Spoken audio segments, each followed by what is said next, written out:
Hello everyone, today we are taking a look at the Avatar Mini 1S Lite kit, which we've already kind of looked at, so I'll put a link down in the video description to the review where we took a look at the hardware, we weighed it up. And speaking of weight, I was sent an image from Joshua Bardwell's video where he weighed this on his scale and he got a much different weight than I did. And I think the main difference from the snippet that I saw was that the heat shield was still on his, which I believe that comes in about 1.5 grams.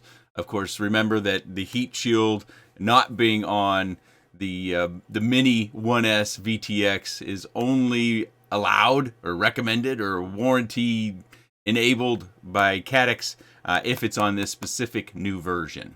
In the flight footage that we're going to see, I am going to do a comparison between the new version, which is lighter and smaller and has the less weight, as well as potentially a different camera. I've heard a few people say that it may be a different camera. I don't think so, but you get to look, take a picture of yourself versus the original that came out as well.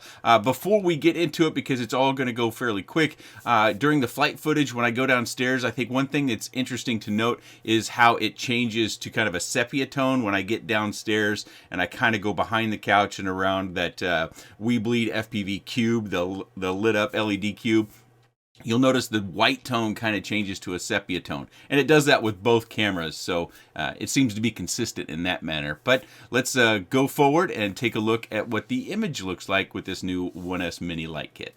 Of course, you'll want to have your pause finger ready to go on this so you can pause and diagnose. One of the things that I noticed that is different between the two is the halo effect that we get around the lighting. All my flight footage is inside. This is a moving picture. You'll see on the far left hand of the screen, I am there. No still images in this particular section or this video. Unfortunately, I didn't quite have the cameras quite at the same level, but we'll do a comparison as well. And I think the field of view is either the same or it's really, really close. At least when I look at the vertical field of view as well as the horizontal field of view, it looks very, very close to be the same, which the lenses do appear to be the same. I think the housing is just new on this camera, but you get to make that call yourself as we move into the different stages of this pre-recorded video. Again, it is video, no still images in this. You'll see more whoops in one. I'll show you quickly back at the desk one of the hardware mounting concerns that I have when it comes to this new VTX and its antenna location. It could be remedied, but depending upon the canopy you're using, it may become a little bit of an issue, depending upon, again, the footprint of that canopy, because the antenna is relatively close to one of our screw mount points. These are independent flights. They're not the same flight with two different VTXs and cameras on them. I'm just trying to follow the same path, keep relatively the same sort of speed, but of course they're not synced up precisely. Again, I'll mention this part that we're getting into down here in the basement. Notice how it changes into a little bit of a sepia tone as we get down behind the couch and that We Bleed FPV cube gate. By the way, because it comes up in every video, that cube gate, that's a 27-inch version or 21-inch version. It's the larger of the two versions that they have available at WeBleedFPV.com. I personally would get the smaller 19-inch version one because this version does not fit through doorways very well without any sort of disassembly.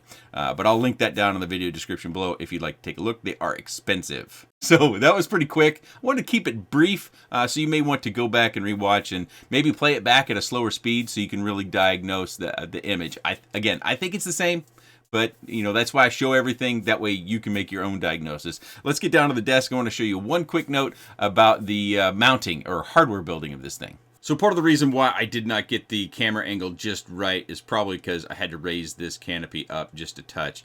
The main reason why I show that is, you know, I was trying to keep my wiring relatively simple. You can see it comes pre-soldered with the wires that kind of lead off there. So instead of folding that back or making that wire in that sort of solder joint weaker and going directly down, you could probably see in that second layer where the same color of wires connect, I just kind of went around. So that meant that I ended up with my antenna close to the front.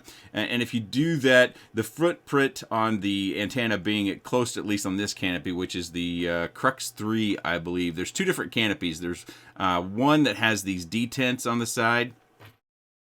More like this is a little bit easier to see.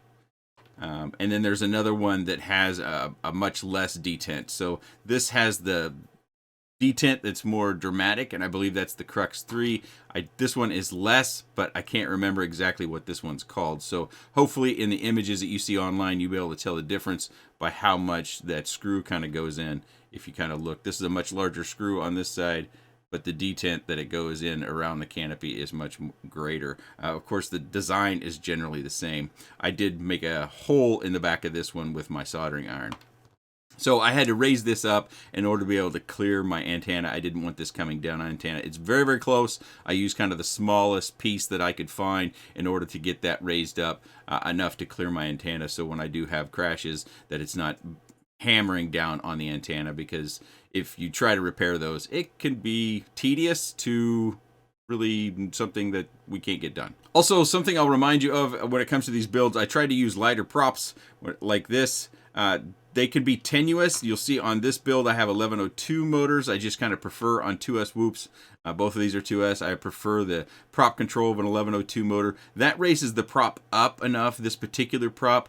If you put this prop on an 802 or shorter motor, they tend to nick or tip the arm supports. So if you've got an 802 or smaller motor on this particular frame, you'll want to use either gem fan or other props to where they don't sweep down as much as they do as these Newbie Drone Z props. Of course, you can get away from this like I did with this one by rotating the antenna over to another spot, because the canopy, the particular canopies that I'm using, the footprint is a lot smaller on the sides than it is in the front and the back. The front and back is more substantial, which is pretty good design, because oftentimes we're flying forward and we'll crash or hit the canopy up here, so having a larger footprint means it's more durable. But these can be broken. I've broken one, and I've gotten reports of others, but I've used this canopy probably a dozen times on not just whoops, but small outdoor micros as well. I don't have any outside flight footage because, well, my outside flight time is actually kind of hard to come by. You know, it's winter, it's bitter cold.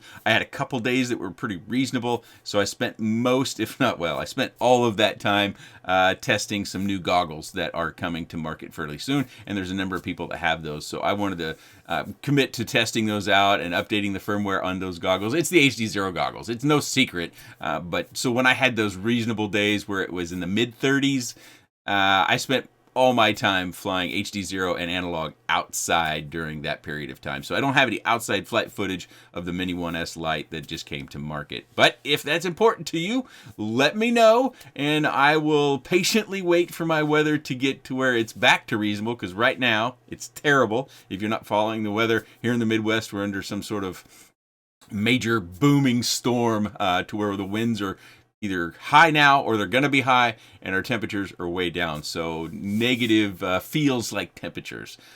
If you have any other comments, questions, suggestions, or otherwise about the new Avatar Mini 1S Lite kit, please let me know in the comments section below. I appreciate your time. Thanks for watching.